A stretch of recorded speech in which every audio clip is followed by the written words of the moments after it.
శ్రీగురుభ్యో నమః. హరి ఓం.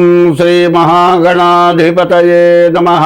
శ్రీ మహాసరస్వత్యై నమః. హరి ఓం. యక్కర్తా జగతాం భర్తా సంహర్తా మహసాం నిధి ప్రణమామి తమాదిత్యం బహిరంతస్తమోపకం భవత్యశ్వని నక్షత్రమస్వి దస్రస్తురంగమః ఆద్యస్తురంగస్తురగ అశ్వో వాజో హయో హరి. 2025 సంవత్సరం ఫిబ్రవరి నెల 5వ రాశి సింహరాశి. ఈ సింహరాశి యొక్క ఫలితాలు చెప్పుకుందాం. సింహస్యాధిపతి సూర్య. సింహరాశికి అధిపతి సూర్యుడు. ఆయన 5ంట రవితో కలిసి ఉన్నాడు.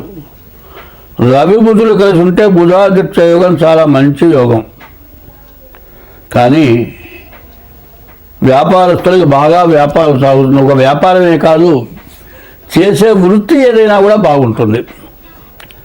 తర్వాత గురువు కూడా 10 ఉంటున్నాడు, చాలా బాగుంది. కానీ దీంట్లో ఏమైందంటే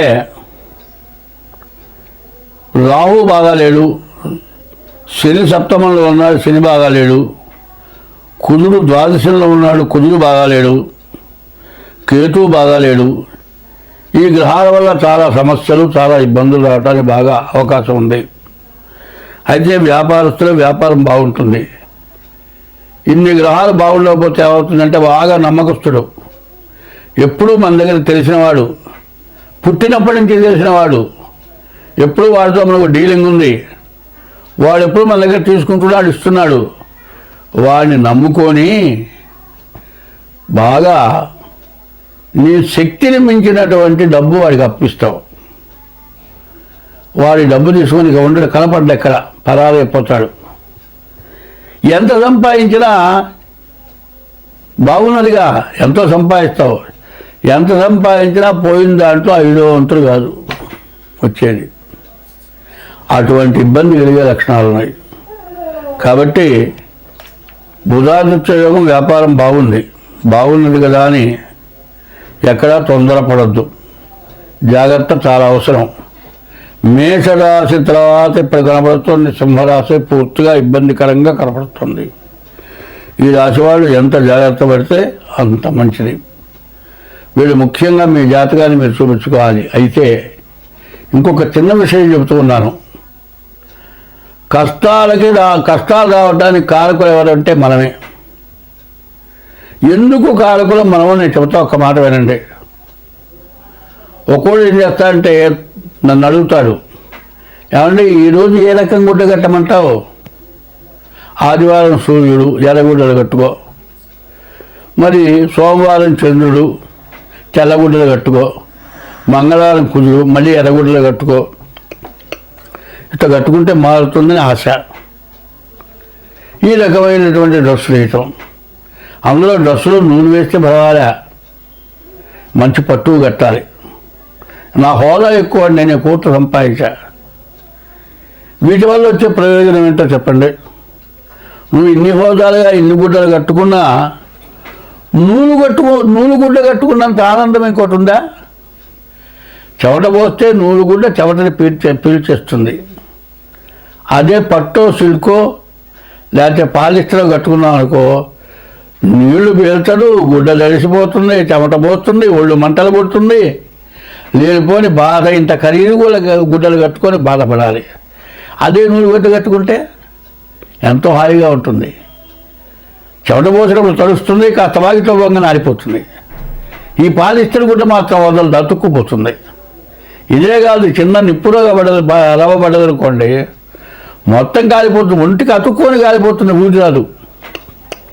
ఇటువంటి హోదాల వల్ల కొంత నష్టం పడుతున్నాం మనం. కట్టుకుంటే గుడ్డలో జాగ్రత్త పడటం, తినే తిండిలో మనకు బాగుండదే లేదని రోజు బాగుండాలి అంటే ఒక కూర, పచ్చడి, పులుసు, సాంబారు, మరి లడ్డు, పరవాన్నం, ఇంకా 4 రకాల స్వీట్లు, ఇన్ని మనం తింటాం. ఎవరైనా వస్తే మాత్రం పచ్చడి మెతుకులు పెడతాం మనం. ఏమంటాయంటే నా హోదా, ఇంటికి పోతే ఎవరిని విమర్శించడం కాదు, మాత్రం గుర్తుపెట్టుకోండి. నేనేదో ఎవరినో విభజించి మాట్లాడుతున్నాను, ఉన్నవాళ్ళని తిరుగుతున్నానని మాత్రం అనుకోవద్దు. ఉన్నవాళ్ళు ఇటలే, ఉన్నవాళ్ళు జాగ్రత్తగానే ఉంటున్నారు. అటు ఇటు కాని వాడు అటు పనికి కూర్చొని తిన్నోలేడు, మరి కూర్చొని బతకను లేడు. ఇంట్లో కూర్చొని తింటానికి జరగదు, బయటకు పోయి సంపాదించాలంటే కూడా చాలదు. అటువంటి వాడే శాస్త్రం ఉంది, నరం మీద కురుపులు వచ్చినా నల మధ్య ఐశ్వర్యం వచ్చినా పట్టలేట. మధ్యలో వచ్చిన ఐశ్వర్యంతో ఎక్కడ లేని మిడిసిపాటు పడతాడు. అదే కోటీశ్వరులు అట్లాంటి పని చేయరు. వాళ్ళు తినేది దానికంటే ఎదుటి వాళ్ళకి ఎంతో గొప్ప ఆహారం పెడతారు, గొప్పగా వాళ్ళని చూస్తారు, ప్రేమగా చూస్తారు. ఇటువంటి అనవసరమైన ఖర్చుల వల్ల ఉన్న రోజేమో పోగొట్టుకొని లేని రోజు బాధపడటం జరుగుతోంది. కాబట్టి ఎవరైనా సరే నేను ఒకటే చెప్పబోతున్నా, అనవసరమైన ఎక్కువ ఖర్చులు. బంగారం కొనుక్కో వద్దంటలా, ఇల్లు కొనుక్కో, పొలం కొనుక్కో వద్దంటలా. అదే ఒక సోఫా ఉందండి, ₹1,00,000 అవుతుంది. అది తీసుకొచ్చి బయట పెట్టాడు ఒక ఆయన. బయట పెట్టగానే వాళ్ళ నాయనకి హార్ట్ అటాక్ వచ్చింది, డబ్బులు కావాలి. ఈ ₹1,00,000 పెట్టుకున్నా డబ్బులు లేవు. ఏమైనా నాకు 50,000 ఇచ్చారంటే 5,000 ఇచ్చినా నాకు అక్కర్లేదు అన్నాడు అమ్మినవాడు. ఆ వస్తువు ఎవరైనా కొంటాడా మళ్ళీ తిరిగి? డబ్బులు మాత్రం తీసుకుంటాడు, వస్తువు గేటు దాటి బయట పెట్టిన తర్వాత మళ్ళీ వాడు తీసుకొని బయట వాడు కూడా కొన్నారు రేటుకి.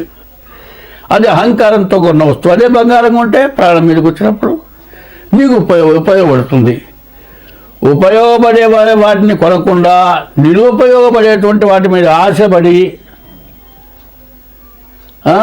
ఇబ్బంది పడటం జరుగుతుంది. ఎవడన్నం వాడిది అవుతుంది, ఎవడి భార్య వాడిది అవుతుంది. ఒకడి భార్య ఒకటి రాదు, ఒకడి అన్నం ఒకటి రాదు. అది గుర్తుపెట్టుకోవాలా? ఇప్పుడు కక్కిన గుటికి ఆశించడం అని ధర్మం. కక్కిన గుటికి ఆశించడం అంటే ఏంటంటే ఇంకోటి భార్య మీద ఆశిస్తే కక్కిన గూటికి ఆశించినట్లే. అదే నీ భార్య ఇంకోటితో పోతే నీ భార్య నీకు పనికిరాదుగా. ఇంకోటి భార్యతో నువ్వు పోతే తప్పు కదా.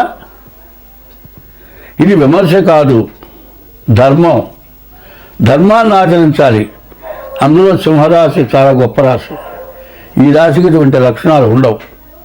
అయితే గొప్పగా ఉంటారు వాళ్ళు, గొప్పగా తిరుగుతారు, అందరిలో కూడా చాలా గొప్పగా కనపడతారు.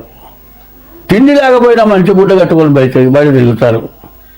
ఒకడు పనికిరాని గుడ్డ కట్టుకొని పంచపక్ష పదార్థాలు తింటాడు. ఇదట్ట కాదు, మంచి గుడ్డ కట్టుకొని హోదాగా బయట ఉంటాడు.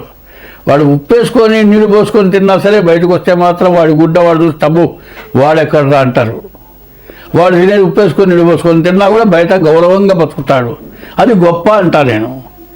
కానీ అనవసరమైన ఖర్చులు పెట్టి ఇబ్బంది పడేవాళ్ళు ఉన్నారు. అది కాదు. సింహరాశి చాలా విశేషమైన గొప్ప రాశి. ఈ రాశిలో ఉన్న గ్రహాల్లో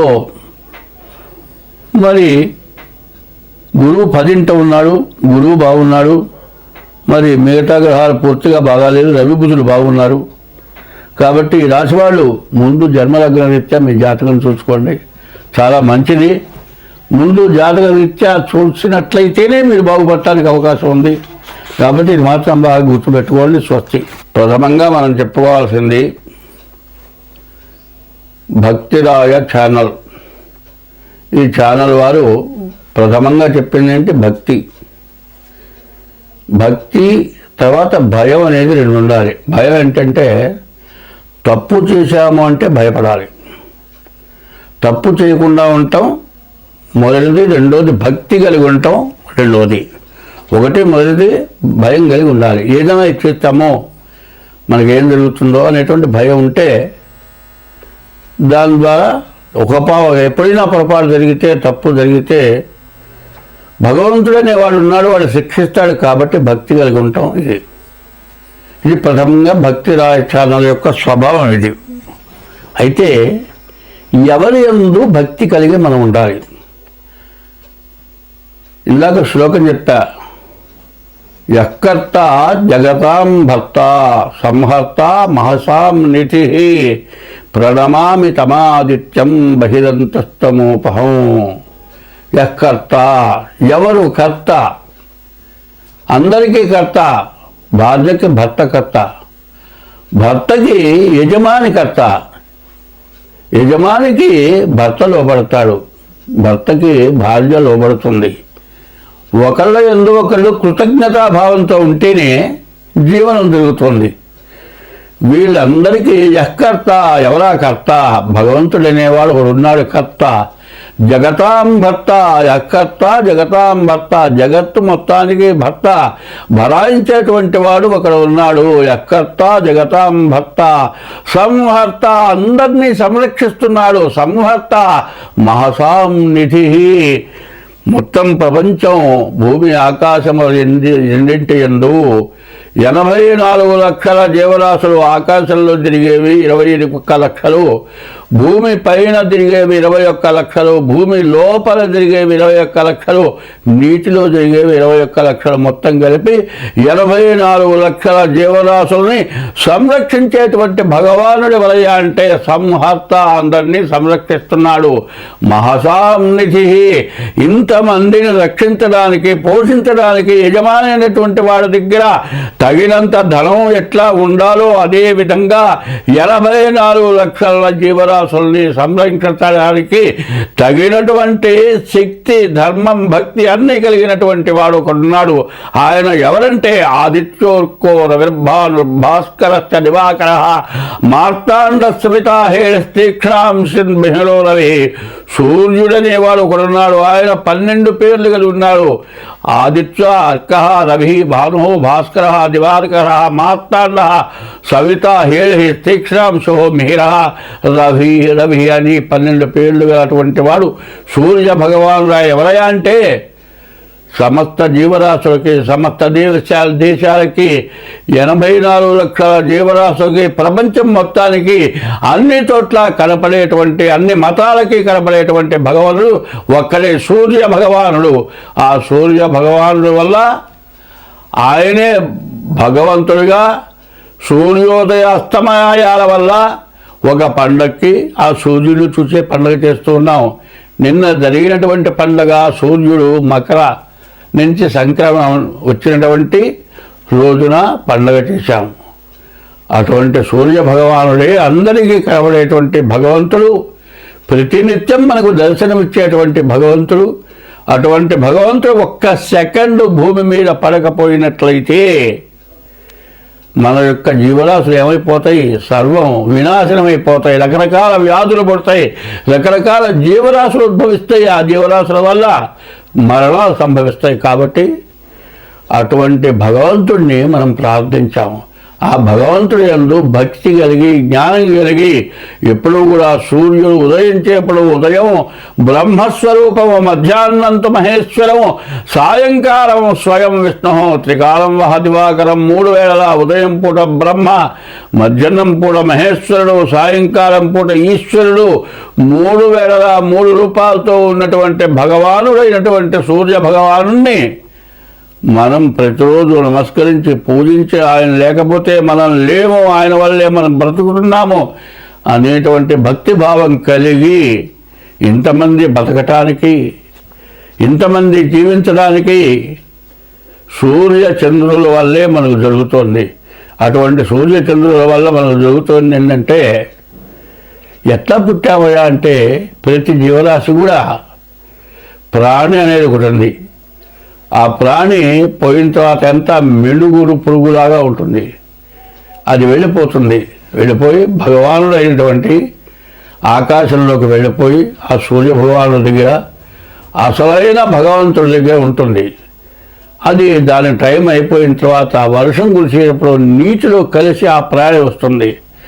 ఆ ప్రాణి నీటిలో కలిసి భూమి మీద పడుతుంది. ఆ భూమిలోకి వచ్చేప్పటికి ఆ నీళ్లలో నుంచి భూమి యందు పుడుతుంది. భూమి యందు పుట్టినటువంటి నీటితో కలిసినటువంటి ప్రాణాన్ని, నీళ్లు లేకపోతే బ్రతకలేం కాబట్టి ఆ నీళ్లు ఎవరైతే తాగుతారో వారి యందు గర్భధారణ జరిగి జన్మనిస్తున్నారు. చెట్లు కావచ్చు, పక్షులు కావచ్చు, మనుషులు కావచ్చు, రకరకాల జీవరాశులంతా కూడా ఈ ప్రాణి వల్ల ఉద్భవిస్తున్నాయి.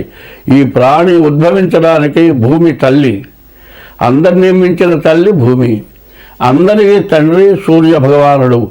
ఈ తల్లిదండ్రులు మానవులకి జన్మనిచ్చింది తల్లి. అట్లాగే ఈ మానవులందరికీ జన్మనిచ్చిన తల్లి భూమి, అందరినీ పోషిస్తున్నవాడు భర్త అనగా పోషణకర్త సూర్య భగవానుడు.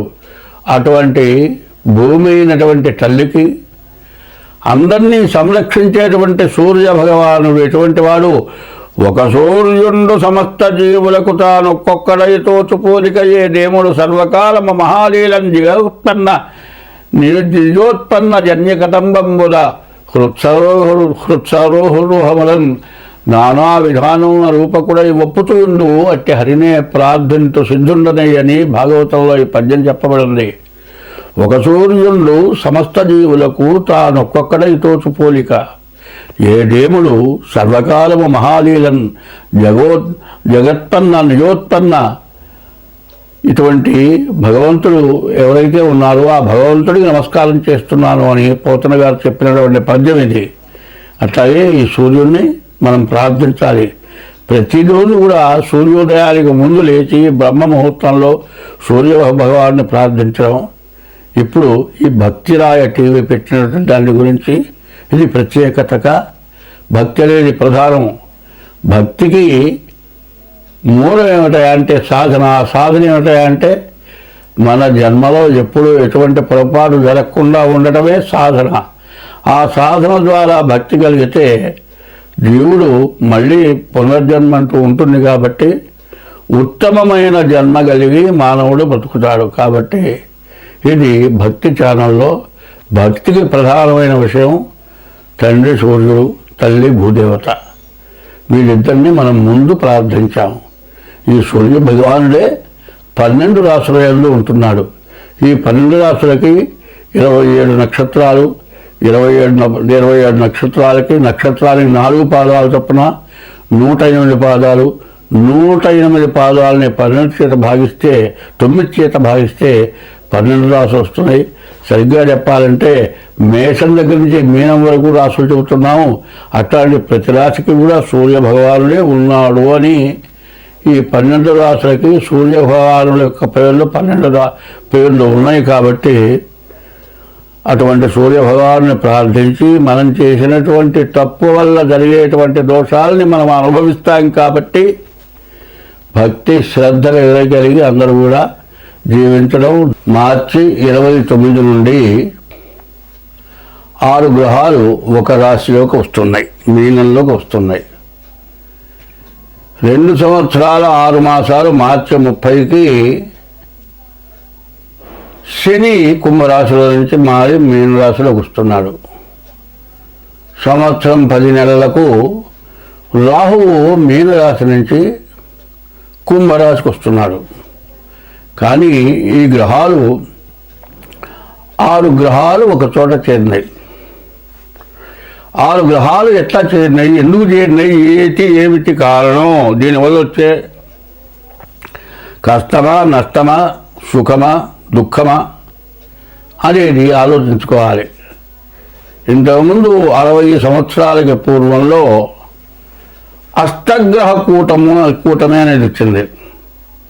ఈ అష్టగ్రహ కూటమి వచ్చినప్పుడు కొంతమంది మానవులు నడుస్తూ పడిపోయి పురాణాలు జరిగారు. మంచం మీద పడుకున్నవాడు పడుకున్నట్లే ప్రాణాలు పోయినాయి. తెల్లవారు చూస్తే మనిషి శవమై ఉన్నాడు. ఇట్లా రకరకాలైన మరణాలు, రకరకాలైన వ్యాధులు, రకరకాలైన సమస్యలు వచ్చినాయి. ఇప్పుడు కూడా 2024వ సంవత్సరం 2024వ సంవత్సరం నుంచి 2027వ సంవత్సరం వరకు 24, 25, 26, 27 ఈ 4 సంవత్సరాలు కూడా దుష్ట చతుష్టయం అని చెప్పాలి. 24లోనే కొన్ని రకరకాలైన సమస్యలు, బాధలు బాగా పెరిగిపోయి అసలు ఎట్లా బతకాలి. మానవుల కంటే రాక్షసులైనటువంటి జనం, రాక్షసులు అంటే వేరే లేరు, మానవుల్లోనే రాక్షసులు. రాక్షసత్వం ప్రబలిపోయి చాలా సమస్యలు వచ్చినాయి. అదే కాదండి, ఈ మధ్య కొన్ని యుద్ధాలు వచ్చినాయి. మరి ఉక్రెయిన్ మీద మరి ఇంకో దేశం, ఆ దేశం యుద్ధం చేసింది. రష్యా, అమెరికా రష్యా ఏం చేసింది? ఉక్రెయిన్ కూడా ఒకప్పటి రష్యాలో భాగమే.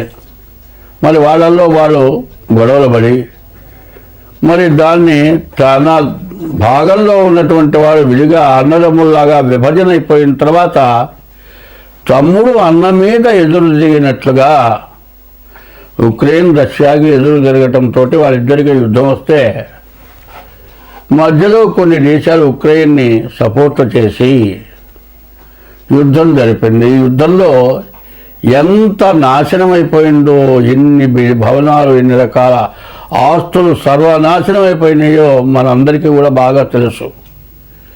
మానవ జన్మ ఎత్తిన వాళ్ళు, చదువుకున్న వాళ్ళందరూ కూడా ఇది పెద్ద యుద్ధం, ప్రపంచ యుద్ధంగా మారిపోతుంది అని భయపడ్డాం.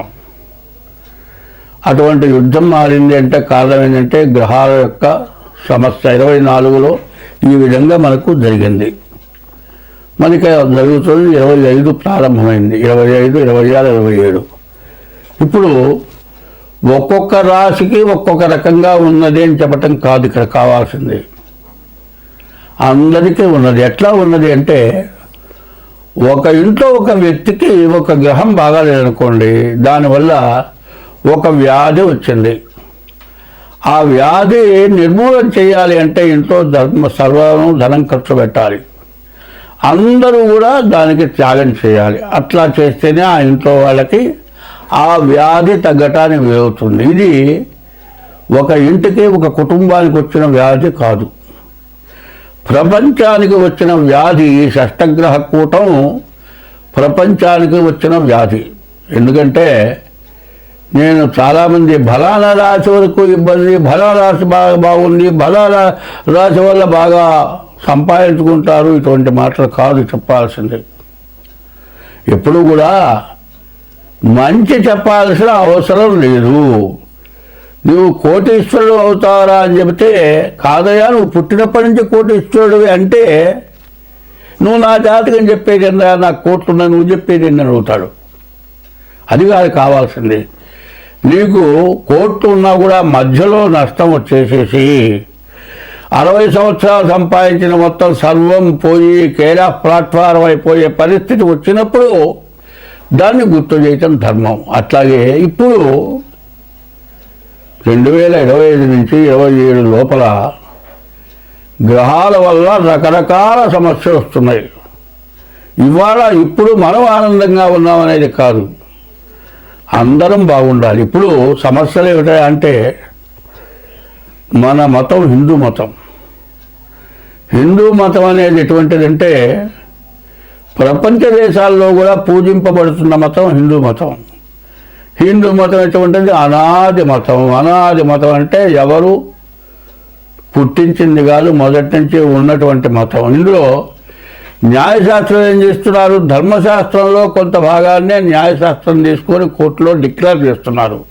ఈ 6 గ్రహాలు ఒక చోటి చేరినాయి. ఇప్పుడు 60 ఏళ్ల క్రితం అష్టగ్రహం 8 గ్రహాలు ఒక చోట చేరినాయి. ఈ గ్రహాల వల్ల వచ్చినటువంటి సమస్య ఏమిటి? ప్రతి వాళ్ళు రకరకాలుగా చెబుతూ ఉన్నారు. ఇది కాదు మనకు కావాల్సింది.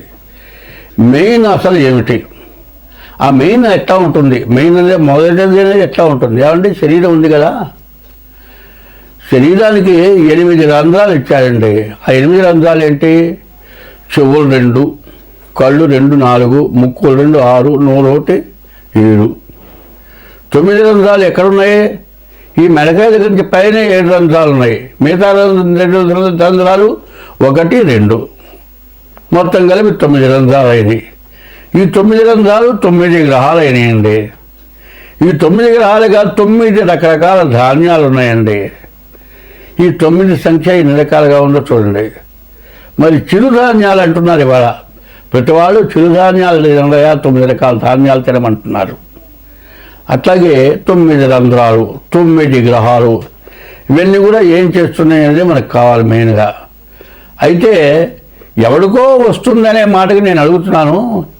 ఎవడికో కాదు, నీకే రావచ్చు. కన్నుందండి, కన్ను ఒక గ్రహం రక్షణ చేస్తుంది, ఒక గ్రహం చెవుల్ని రక్షణ చేస్తుంది, ఒక గ్రహం నోరుని రక్షణ చేస్తుంది, ఒక గ్రహం ముక్కుని రక్షణ చేస్తుంది, ఒక గ్రహం కాళ్ళు చేతులు వీటిని రక్షణ చేస్తుంది. దీంట్లో ఏది రక్షణ చేయకపోయినా ఎవరికి ఇబ్బంది? నీకేగా ఇబ్బంది. అట్లాగే కుటుంబ వ్యవస్థలో ఎవరో ఒకళ్ళకి ఇట్లా ఇబ్బంది కలిగితే ఏమవుతుంది? అందరికీ బాధే.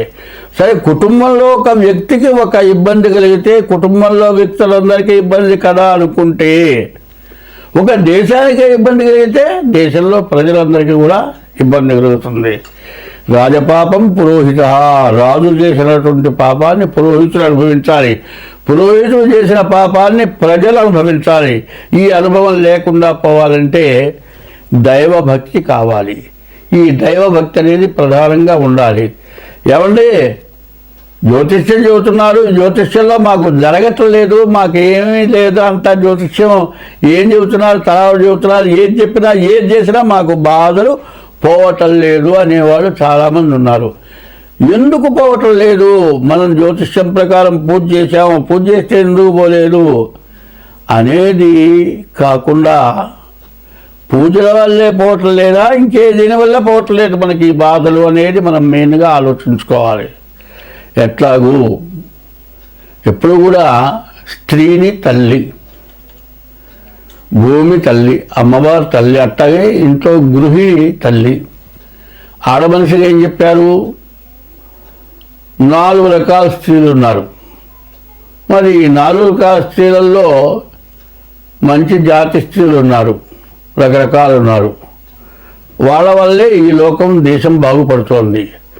అందువల్ల భార్యని పెళ్లి చేసుకున్న తర్వాత వాడు ఇంట్లోనే భార్యని అట్టబెడుతున్నాడు. భార్య ఇంటి బాధ్యతలన్నీ తీసుకుంటోంది. ఎవరిని ఎట్టా చూడాలో అట్టగా చూస్తోంది. ఆమె ఎట్లా ఉంటుంది? కార్యేషు దాసి, చేసే పనులలో దాసిగా పనిచేస్తుంది. కరణేషు మంత్రి, భర్తకి సలహా ఇవ్వటంలో మంచిగా ఉపయోగపడుతోంది. భోజ్యేషు మాత, భర్తకి భోజనం పెట్టేప్పుడు తల్లిలాగా పెడుతోంది. శయనేషు రంభ, భర్తతో పడుకున్నప్పుడు రంభలాగా ఉంటుంది. షట్కర్మయుక్త, 6 కర్మలు చేస్తోంది. కులధర్మపత్రి అన్నారు. భర్త అంటే భరాయించేవాడు, భార్య అంటే భాగాన్ని పంచుకుండేది. ఈ 2 భూమి ఆకాశం. సూర్యుడు భూమి తల్లి, సూర్య భగవానుడు తండ్రి. వాళ్ళెట్టాగో మన భూలోకంలో కూడా భార్య భర్త సూర్యుడు, భార్య భూమి. భూమి ఏం చేస్తుంది? భూమిలోంచి నీళ్ళు వస్తున్నాయి, నవధాన్యాలు పండుతున్నాయి, మరి సముద్రంలో ఉప్పు నీళ్ళు వస్తున్నాయి, మరి నదిలోనే మంచినీళ్ళు వస్తున్నాయి. ఇవి కాక విషవాయువులు వస్తున్నాయి, ఆయిల్స్ వస్తున్నాయి. మరి మంచినీళ్ళు వస్తున్నాయి తాగుదాం కదా అని మంచినీళ్ళు తాగాలి, బావిలో నుంచి ఆయిల్ వస్తుంది కదా, అది తాగితే బతుకుతావా? బతకం కదా. ఏది తినాలో అది తినాలి, ఏది తాగాలో అది తాగాలి. అది కూడా ఎక్కడి నుంచి వస్తుంది? అంతా భూమి నుంచే ఉద్భవిస్తుంది. అట్లాగే స్త్రీ వల్లే అన్నీ ఉద్భవిస్తున్నాయి. ఇవి తెలుసుకొని కామక్రోధశ్చ లోభశ్చ దేహే తిష్టంతి తస్కరాః జ్ఞానవిత్తాపహారేణ తస్మాత్ జాగ్రత్త. కామం క్రోధము, ఈ కామం క్రోధం రెండింటి వల్లే దేశమంతా సర్వనాశనమైపోతుంది. కామం అనేది చాలా తక్కువ. ఇటువంటిది ఎవ్వరూ చాలా కొద్ది. మనిషి 100 సంవత్సరాలు బతికితే బాల్యం 25 సంవత్సరాలు, యవ్వనం ఒక 5 సంవత్సరాలు ఉంటుంది. కౌమారం వార్ధక్యం అంటే 100 సంవత్సరాలు ఇచ్చాడు. 100 సంవత్సరాల వయస్సులో సరిగ్గా యవ్వనం అనేది పూర్తిగా 10 సంవత్సరాలు ఉందని చెప్పడానికి ఇప్పుడు లేదు. ఈ యవ్వనంలో చేయరాని పనుల వల్ల మనకు ఈ గ్రహాలన్నీ కూడా మారిపోతున్నాయి. కారణం ఏమిటా అంటే కుక్కలకు ఒక టైం ఇచ్చాడు సంగమం చేయటానికి. మరి కొన్ని జాతులకి ఏనుగుంది, నీటిలో సంగమం చేస్తుంది. మనం ఏం చేస్తున్నాం? అన్నీ తెలుసు. 24 గంటలు ఆడది కావాలి వీడికి. ఏ టైము వేళ పాడా లేదు. మరి వాళ్ళే మిగతా జాతులు ఏం చేస్తున్నాయి? వాటికి ఇచ్చిన టైంలోనే సంగమం చేస్తున్నాయి. దానివల్ల మరి ఉత్పత్తి చేస్తున్నాయి. మనం ఎప్పుడు పడితే అప్పుడు. దీనివల్ల చాలా నష్టం జరుగుతుంది. ఈ కామం ఎటువంటి చేస్తుంది? ఇంట్లో భార్య ఉందంటే వాడు ఏం చేస్తాడు? ఇంకొక ఈమె 4 పిల్లలు పుట్టారు. ఈ విడిగా ఓపిక పోయింది, శక్తి నశించిపోయింది, రూపంలో కళ తగ్గింది. ఇంకొక దొరికింది పనిచేసే చోట, ఆమె బాగా అందంగా ఉంది. ఆమె ఏం చేస్తుంది, ఎమ్మడబడుతుంది. వీడేం చేస్తాడు, ఆమె ఎమ్మడబడతాడు. చివరికి ఏమవుతుంది, ఇంట్లో భార్యకో ఎవరికో తెలుస్తుంది. ఆమె తగాదా పెట్టుకుంటుంది. వీడేం చేస్తాడు, నువ్వు అక్కడ పో, నువ్వు ఉంటే ఉండు, పోతే పో అంటాడు. తల్లిదండ్రులు చేస్తారు, ఈ పిల్లల్ని తీసుకెళ్తారు, కోర్టులో వేస్తారు. మరి వీడి తల్లిదండ్రులని వీడిని మొత్తాన్ని పోలీస్ స్టేషన్లో పెడతారు, కేసు అవుతుంది. సరే ఎట్టా డైవర్స్ తీసుకుంటారు, బాగానే ఉందండి. ఈ తల్లిదండ్రులు ఏం చేస్తారు, ఈ పిల్లలమ్మా నువ్వు అన్యాయం అయిపోతున్నావు, నీకు భర్త లేడు కదా, మేము ఎన్నాళ్ళు నిన్ను పోషిస్తాం, నువ్వు ఇంకో పెళ్లి చేసుకోమని పెళ్లి చేస్తున్నారు. వాడేం చేస్తున్నాడు, ఎవరినో పట్టుకున్నాడు, దాన్ని వాడు పెళ్లి చేసుకుంటున్నాడు. ఇద్దరు కలిసి 4 పిల్లల్ని కన్నారు కదా. నీవు నీ పిల్లల్ని చూస్తానంటే తర్వాత చేసుకున్నవాడు నీ పిల్లల్ని చూడటానికి ఇష్టపడతాడా? ఇష్టపడ్డు. నీవు కావాలి కానీ నీ పిల్లలు వాడికి అక్కర్లా. సరే పోని వాడు పెళ్లి చేసుకున్నాడు ఇంకో దాన్ని, నా పిల్లలు తెస్తానంటే దానికి వీడు కావాలి కానీ పిల్లలు అక్కర్లా. ఇందులో మధ్యలో ఏమైపోతున్నారు, పిల్లలు అన్యాయం అయిపోతున్నారు, బజార్న పడిపోతున్నారు. ఈ తల్లిదండ్రులు ఎంతకాలం ఉంటారు? ఒక 5 ఏళ్ళు 6 ఏళ్ళు దాదాపు పిల్లలు పసిపిల్లలు ఉండగానే నాయనమ్మ తాత లేకపోతే అమ్మమ్మ తాత చచ్చిపోయినారు. ఈ పిల్లలు ఏమైపోయినారు, బజారు పల్లైపోయినారు, అడుక్కొని తింటున్నారు, అనాథ పడ్డారు. మరి భార్య వచ్చిన తర్వాత, పెళ్లి చేసుకున్న తర్వాత తల్లిదండ్రులు పెళ్ళామాటని తల్లిదండ్రులను చూడని వాళ్ళు కొంతమంది ఉన్నారు. సరే భార్యను ఇబ్బంది పెట్టి తల్లిదండ్రులను చూసి భార్యను వదిలిపెట్టి ఇంకో దాంతో పోయిన వాళ్ళు ఉన్నారు. ఇవి మహాపాపాలు అవునా కాదా? ఎవరికి వాళ్ళు ఆలోచించుకోండి. ఈ 6 గ్రహాల యొక్క కూటమి ఇటువంటి పాపాలు ఎవరైతే చేశారో అవి అప్పుడు గుర్తుకొస్తాయి.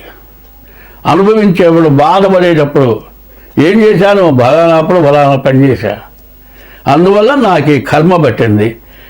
జన్మనిచ్చిన తల్లిదండ్రులు పెంచి పెద్ద చేసి 25 ఏళ్ళ దాకా పెంచి చదువు చెప్పించి ఉద్యోగం ఇప్పించి పెళ్లి చేసి ఇంత చేసిన వాళ్ళని తల్లిదండ్రులను బతికించవా? నువ్వు వదిలేస్తావా? లేకపోతే డబ్బులు కట్టి వృద్ధాశ్రమంలో చేరుస్తావా? లేకపోతే శాంత వదిలిపెడితే వాళ్ళు అనాథ శరణాలయాలు పోవాలా? పెళ్లి చేసుకున్నావు, పిల్లల్ని కన్నావు, మరి భార్యాభర్త ఇద్దరు విడిపోయి వేరే పెళ్లి చేసుకొని నీవు కన్న పిల్లల్ని వదిలేసి వాళ్ళని అనాథ శరణాలయ పాలు చేస్తావా? ఇది ధర్మమా? ఇది ధర్మాన్ని అనుసరిస్తున్నారా మీరు? ఈ అధర్మాన్ని అనుసరిస్తూ జ్యోతిష్యం చెబితే ఈ జ్యోతిష్యంలో జరగట్లేదంటే చేసిన పాపం వృధాగా పోతుందా? పిల్లికి చెలగాటం, ఎలికి ప్రాణ సంకటం అన్నారు. ఒక ఎలిక కనబడితే పిల్లి ఏం చేస్తుంది? అటు పరిగెత్తిస్తుంది, ఇటు పరిగెత్తిస్తుంది, కటికలు పట్టుకుంటుంది, తోక పట్టుకుంటుంది, నేలకేసి కొడుతుంది. ఒక్కసారి గొంతుకాయకి చంపితే దానికి ఏమీ తెలియదు, బాధ లేకుండా పోతుంది. దాన్ని చిత్రహింస పెట్టి చంపావు. పిల్లి ఆ విధంగా చేసిన కంటే పిల్లి చేసిన దానికంటే మనం చాలా ఘోరాలు చేస్తున్నాము. ఈ ఘోరాల వల్ల దేశం భ్రష్టు పెట్టిపోతుంది. మన హిందూ ధర్మంలో ఏంది, ఒక మగవాడికి ఒక్కటే భార్య. మన హిందూ ధర్మంలో తప్పితే ఏ ధర్మంలోనా ఈ మాట చెప్పి ఉన్నదా?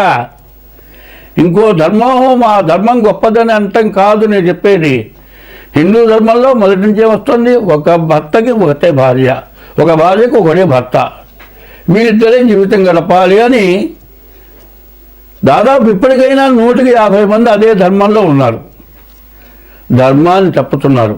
తర్వాత ఏం చేస్తున్నారు, ఇట్లా వెలబడిపోయి సహజీవనం అంటున్నారు. ఇవన్నీ కూడా ఎందుకు జరుగుతున్నాయి? ఇట్లాంటి గ్రహకూటాలు ఎందుకు వస్తున్నాయో ఆలోచించండి.